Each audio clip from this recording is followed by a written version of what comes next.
All right, hey guys, what's up? So welcome back to Literally Everything, the channel where we talk about literally everything. And today we're going to talk about theme parks, specifically the Disney parks. So today we're going to be ranking the attractions in Animal Kingdom. It doesn't have that many attractions, so it's going to be pretty easy to go through. I'm wearing this bird shirt, so it seems like a good decision. So let's get going. So like I said, Animal Kingdom has kind of way less attractions than any other park.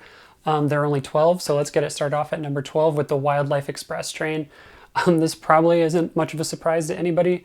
This is really just a way to get from the main park to Rafiki's Planet Watch.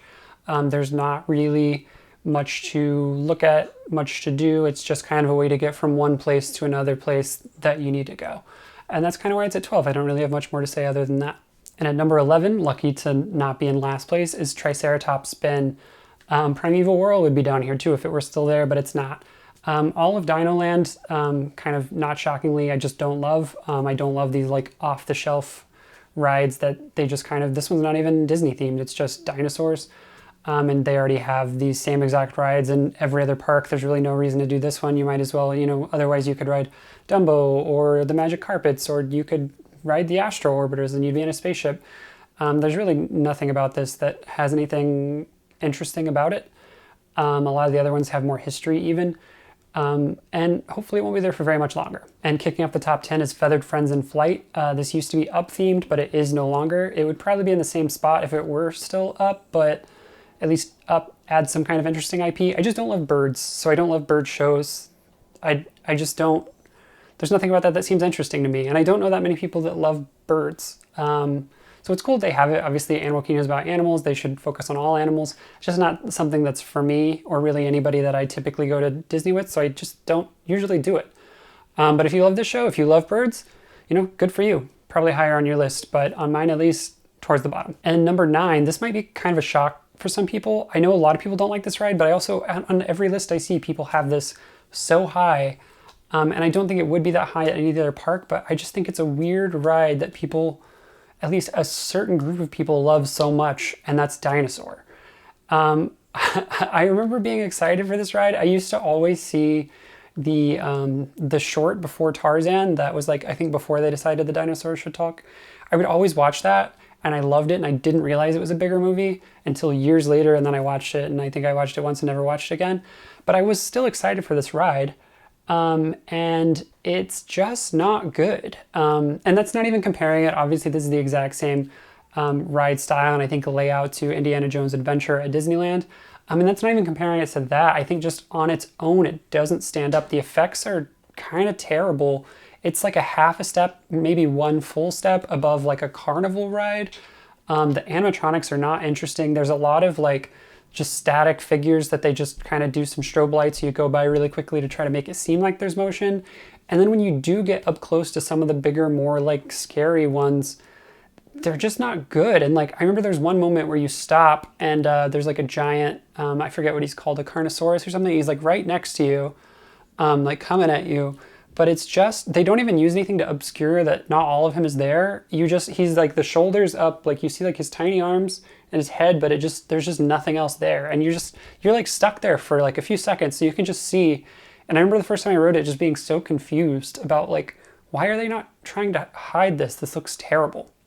And I think that's just a lot of it. And they use these really cheap like 90s style effects, like at the very beginning of the ride when you're supposed to be like, going through time or whatever, they have that little funnel projection and then you just go under it and turn around and it's just like, what?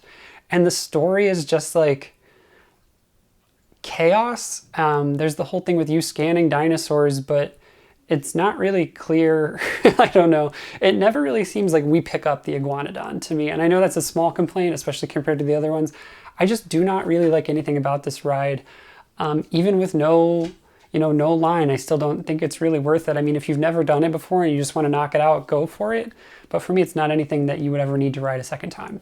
And then at number 8 is Kali River Rapids. This is a ride to me that raft rides are fine. And in terms of raft rides, this is maybe one of the better ones, but it's not super, it's not super Disney.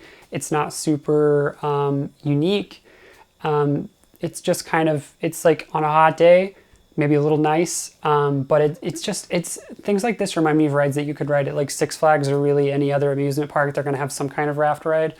So to me, this is like a hot day ride, not really something that anybody needs to go out of their way to ride. And at number 7 is what I think is one of the bigger underrated attractions at Animal Kingdom, or really in all of Disney parks. It's Tough to Be a Bug. And so obviously I'll cut to the chase here. This ride is kind of falling apart at the moment, and I don't think we'll be there for very much longer. The Hopper animatronic almost never works. The Flick animatronic works, but just looks rough. And so it's just kind of weird watching the show where, like, you know, Hopper's supposed to come out, but there is no Hopper. And when Flick comes out, he just looks like somebody really like went to town on his face. But it is kind of entertaining. And I don't like these kind of like 4D, this one's not like a simulator, but these kind of 4D rides at most parks. But what I think I like about this one, which is maybe what people don't like about it, is it's almost a horror movie. Like, once you realize the things that they are going to do to you, you just are terrified of like what's going to happen next, and there's no way to possibly stop it from happening, because they're going to spray you with something, or it's going to be in your seat, and people are screaming because sometimes their effect has gone off at a different time than yours, and you're like, what's happening? And then, you know, your seat does like a weird thing. And I just think it's fun. I think it's fun to be kind of terrified and not really know what to expect next. Is it, you know, a life-changing ride? No. Is it something that's in terrible shape at the moment? Absolutely.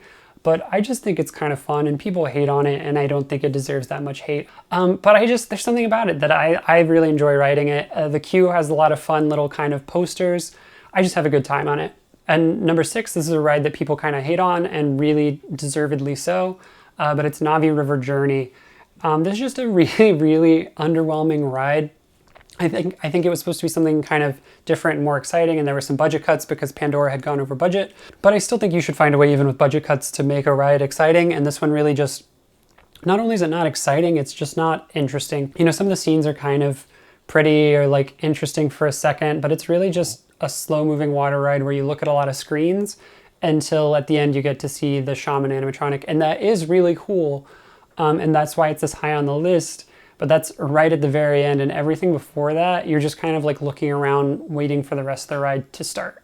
And number 5 is the first show on this list, and that's the Festival of the Lion King. This is kind of it's not a super tight show, but it is a super interesting show.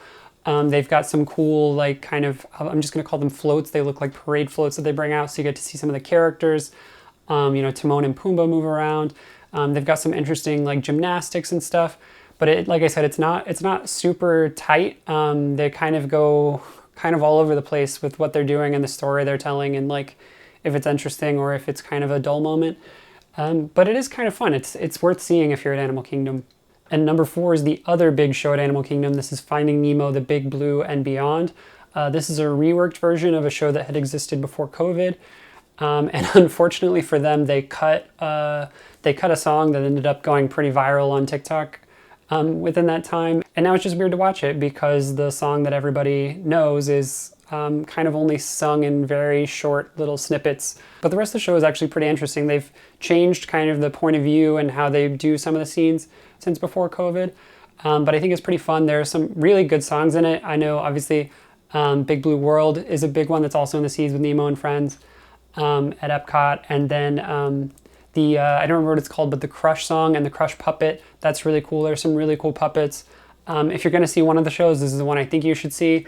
It would be maybe higher on this list if they still did have the like Where's My Dad song, but at the moment it's still definitely a show that's worth seeing. And at number 3 is Expedition Everest. This is a ride that I think I don't like as much as maybe a lot of other people do. I do think it's fun. Would be better, obviously, if the Yeti would work again. And really, this is just so high on the list to me because the list of attractions to choose from is so small. But having said this still is a really fun ride with some pretty cool theming. Obviously, the mountain looks great. It's cool to go kind of inside of it.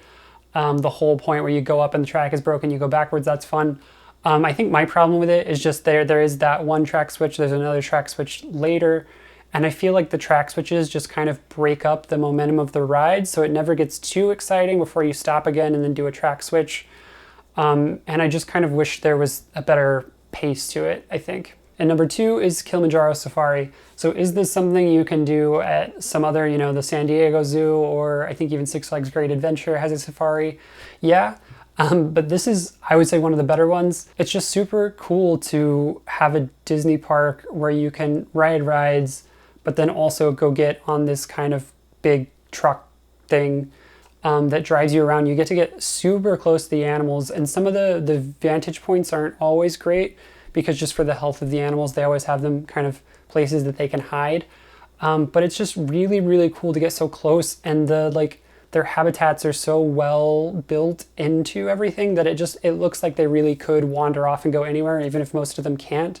And it's just really cool. Like, you're going on a road and suddenly a giraffe wants to walk across, so it's got to stop and you have to let the giraffe cross the road. It feels very like Jurassic Park in that way, with like the brontosaurus and everything. I really, really like this. And it's really long too. I think it lasts for 20-25 minutes.